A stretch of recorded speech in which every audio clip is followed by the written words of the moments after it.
Everybody give it up, 10X for Alex Rodriguez!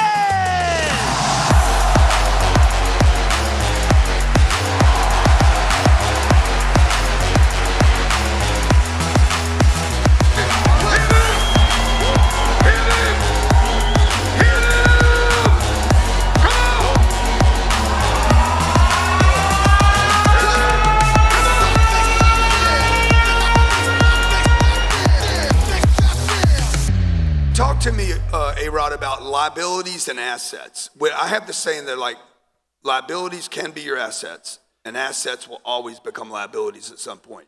Do you know what I mean by that? 100%. You know, one of the things that a lot of athletes and entertainers and people, folks that grew up like my mother, you know, with very little, they did not understand the difference between a liability and an asset. And it's counterintuitive. Whatever you think is an asset is a liability, and whatever you think is a liability is usually an asset. And people say, but Alex, I'm buying real estate. I said, no, but you have 9 homes, and each one of them costs you $1 million a year, so you have $9 million of negative cash flow. Grant and I own a building, 500 units, and it puts $1.5 million in our pocket every year.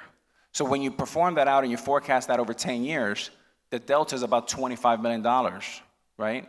And you do that for 25, 30, 40 years. You buy real estate, you hold on to it, you never sell, you refinance it. Sometimes you have to sell for a strategic reason, but then you land, and today, we're about 8,000 to 10,000 apartment units, and I have 2 regrets in real estate. I didn't buy enough. Yep. And the second one? And I sold. Exactly. And I sold. But it's okay. You have to sell sometimes. You got to get a double. Not everything's going to be a home run. There's no need to be greedy. Take a single. Take it off the table. But had you had access to capital back then, you would have never sold anything. Never. And we wanted to prove ourselves, right? We've put hundreds and hundreds of millions of dollars. We've bought well over $1 billion, $1.5 billion of real estate over the last 10 years. And we had LPs, we had limited partners, and we wanted to put money in their pocket, right? We wanted to build that track record. Now they're coming back to us and they're saying, Alex, don't give me this money back. Keep giving me the cash flow. Now, you do monthly. That's incredible. Yeah, That's we were incredible. talking about the way I distribute money in the back. I love that. Tell him what you and I were talking about in the back. I mean, I said, when do you do it? Quarterly? Once a year? He said, nah, I do it monthly. He said, everybody told me not to do it, and I do it monthly. We do it quarterly. Monthly is incredible. It's getting that cash flow every day is so I want to be paid every month. Yeah, that's right. Right? Well, the bills come every month. Exactly. Yeah. So why real estate? That first duplex you bought, 20 years ago. You paid $250. That was a lot of money back then. It was tons. Now, the great thing about real estate is the bankers are lining up to lend on real estate, especially multifamily, not on retail. They're saying retail's dying, retail's dead. But multifamily apartments is the greatest asset because as a child I know, that bill comes every month. The great Jerry Reinsdorf, who built this great fortune, most of these owners in sports all owned apartments, right? Yep. Probably a third of them. And Jerry Reinsdorf said to me, Alex, if you're 100% full, your rents are too low. If you're 85% full, they're too high.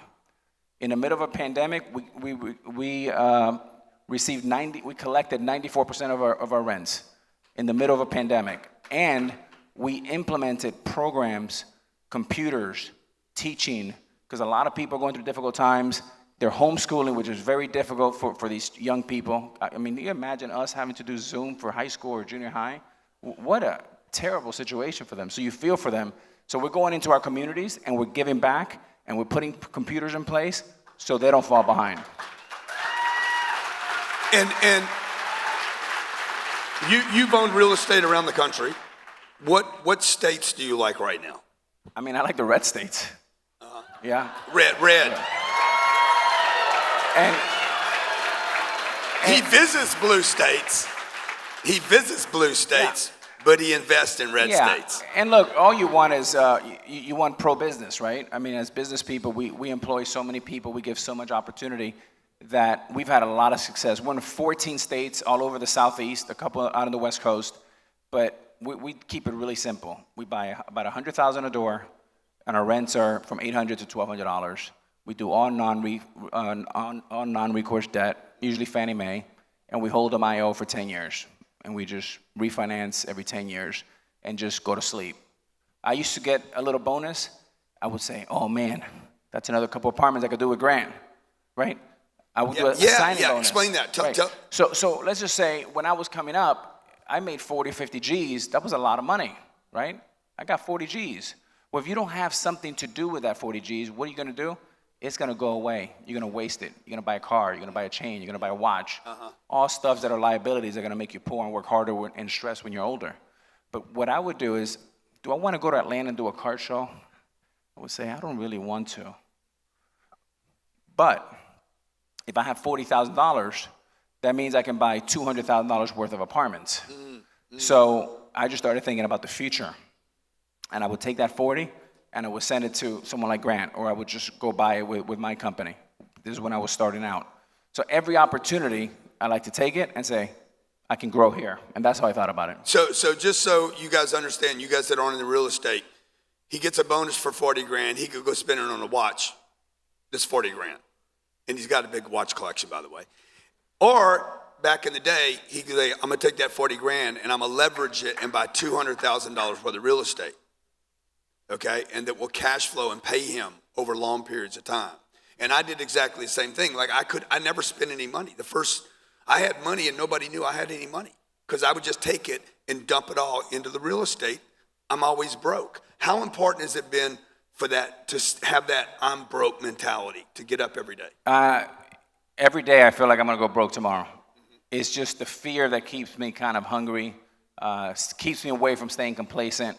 I am obsessed with process, not so much results. Results come and go, but if you get the team right, if you get the vision right, and then you get the process right, over time, you will be successful. And so many people want to jump to the conclusion. So many people want to get the best deal. Don't worry about getting the best deal early. Get in the room. How do you get in the room? How do you get in the conversation? How do you build your credibility?